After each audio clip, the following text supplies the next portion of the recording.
RBI के पास, RBI से बोलेगी तुम हमसे खरीदो और तुम इन गवर्नमेंट सिक्योरिटीज को रखो और इससे तुमको जो इकोनॉमी में करना हो करो और ओवरऑल इकोनॉमी को स्टेबलाइज करो, हमको पैसा दे दो, हमें अपने वेलफेयर प्रोग्राम चलाने हैं। लेकिन ये चीज लॉन्ग टर्म में अनसस्टेनेबल हो रही थी।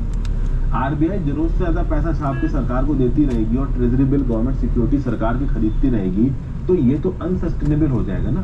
अरे ट्रेजरी बिल्स और गवर्नमेंट सिक्योरिटीज तो लोग तब खरीदेंगे जब उस ट्रेजरी बिल और गवर्नमेंट सिक्योरिटी के ऊपर मिलने वाला इंटरेस्ट रेट लोगों को थोड़ा अट्रैक्टिव लगे, नहीं तो लोग क्यों खरीदेंगे ट्रेजरी बिल्स और गवर्नमेंट सिक्योरिटीज। तो ये जो कंपल्शन था आरबीआई के ऊपर कि आपको ट्रेजरी बिल खरीदने, इस कंपल्शन को ट्रेजरी बिल के लिए खत्म कर दिया गया 1997 में, और गवर्नमेंट सिक्योरिटीज खरीदने का जो कंपल्शन था आरबीआई का, उसको खत्म कर दिया गया 2007 में। तो मॉनेटाइज डेफिसिट, देखिए ये मैं आपको बेसिक बता रहा हूं, मॉनेटाइज डेफिसिट क्या था कि जितने ट्रेजरी बिल्स और गवर्नमेंट सिक्योरिटीज जबरदस्ती ओवरऑल आरबीआई को सरकार से खरीदने पड़ते थे, उसको आप बोलते थे मॉनेटाइज डेफिसिट। तो कंपल्सरली जो भी ट्रेजरी बिल और गवर्नमेंट सिक्योरिटीज सरकार के खरीदने पड़ते थे आरबीआई को, उसको बोला जाता था मॉनेटाइज डेफिसिट। लेकिन 1997 से ट्रेजरी बिल्स की प्राइमरी सब्सक्राइबर आरबीआई नहीं रही, और 2007 में भी इस बात को बोल दिया गया कि जरूरी नहीं है कि आरबीआई गवर्नमेंट सिक्योरिटीज खरीदेगा। आप समझिए,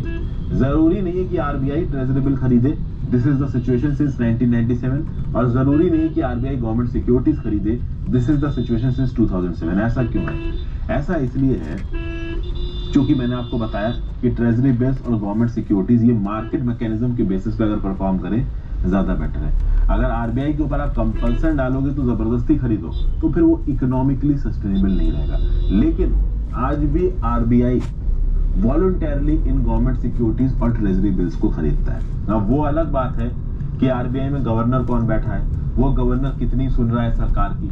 तो कल की डेट में सरकार अनऑफिशियली आरबीआई गवर्नर को बुलाती है और बोलती है यार ये हम ट्रेजरी बिल निकाल रहे हैं, खरीद लो। तो कोई बहुत ही तगड़ा आदमी बैठा है रघुराम राजा टाइप, तो गवर्नर को सीधे बोल देगा मैं नहीं खरीद रहा तुम्हारे ट्रेजरी बिल्स और गवर्नमेंट सिक्योरिटीज। और कोई दूसरा बैठा है जो कि गवर्नमेंट की बात सुनता है, वो बोल देगा कि भाई लाओ सब माई बाप, आप जो बोलोगे वो हम खरीद लेंगे। समझ गया? तो कुल मिला के on paper RBI is not under any compulsion to purchase treasury bills and government securities. लेकिन फिर भी आरबीआई अपने पास sizeable amount of government securities और ट्रेजरी बिल रखता है, क्योंकि आरबीआई को ओपन मार्केट ऑपरेशन करने हैं। अब आप बोलोगे ओपन मार्केट ऑपरेशन क्या होते हैं? तो ओपन मार्केट ऑपरेशन के चलते मान लो आरबीआई को इकोनॉमी में इन्फ्लेशन और ओवरहीटिंग कम करनी है, तो उसको करेंसी कितना ज्यादा ट्रैफिक बाहर निकालना है। तो अगर उसको पैसा इकोनॉमी से बाहर निकालना है तो आरबीआई बहुत सारी गवर्नमेंट सिक्योरिटीज को मार्केट में इंट्रोड्यूस कर देगा। ये गवर्नमेंट सिक्योरिटीज लोग खरीदेंगे, अपना पैसा देंगे, लिक्विडिटी मार्केट के बाहर निकल जाएगी। यही government securities RBI scheduled commercial bank को देगा, scheduled commercial bank government securities रख लेंगे आरबीआई की और आरबीआई को पैसा दे देंगे। तो पैसा इकोनॉमी से बाहर खींच लिया आरबीआई ने, तो इकोनॉमी में लिक्विडिटी कम हो गई, पैसा कम हो गया, तो जो पहले इन्फ्लेशन और महंगाई ऊपर बढ़ रही थी वो नीचे आने लगेगी। तो दूसरा तरीका क्या है यहाँ पे ओपन मार्केट ऑपरेशंस का, कि आरबीआई को ओवरऑल पैसे और लेके जाना इकोनॉमी में। इकोनॉमी थोड़ा स्लो डाउन की तरफ जा रही है, तो इकोनॉमिक इन्वेस्टमेंट बढ़ाना, इकोनॉमिक एक्टिविटी बढ़ानी है। तो क्या किया कि मार्केट में जितनी गवर्नमेंट सिक्योरिटीज घूम रही है उनको आरबीआई ने खरीद लिया। तो और शेड्यूल्ड कॉमर्शियल बैंक के पास जितनी गवर्नमेंट सिक्योरिटीज थी उनको आरबीआई ने खरीद लिया। अब आरबीआई ने खरीद लिया तो आरबीआई बैंकों को पैसा देगा, तो इकोनॉमी में पैसा पहुंचेगा, बैंक आगे पैसा घुमाएंगे, ओवरऑल इकोनॉमी में लिक्विडिटी बढ़ेगी, इन्वेस्टमेंट बढ़ेगी, इन्फ्लेशन बढ़ेगा।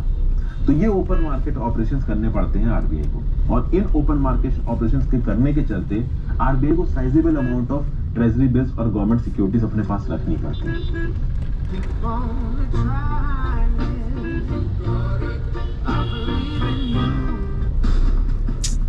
आ गई पुलिस, साल की सबसे बड़ी एक्शन फिल्म। इतिहास गवाह, सिंघम कभी हारा नहीं। इस बार रावण जीतेगा। सच्चाई की जीत युग की मोहताज नहीं होती। देखिए हमारी लेटेस्ट फिल्म सिंघम सिर्फ प्राइम वीडियो पर। भाई एड ऐसा टाइम पे आता है कि हटा भी नहीं सकते। तो अगर आप देखो तो पोजीशन ये है कि वैसे तो आरबीआई के ऊपर कोई कंपल्शन नहीं है कि वो मोनेटाइज डेफिसिट करे, वो ट्रेजरी बिल्स और गवर्नमेंट सिक्योरिटीज खरीदे, बट नॉर्मल केसेस में sizeable amount of government securities RBI अभी भी खरीदता है।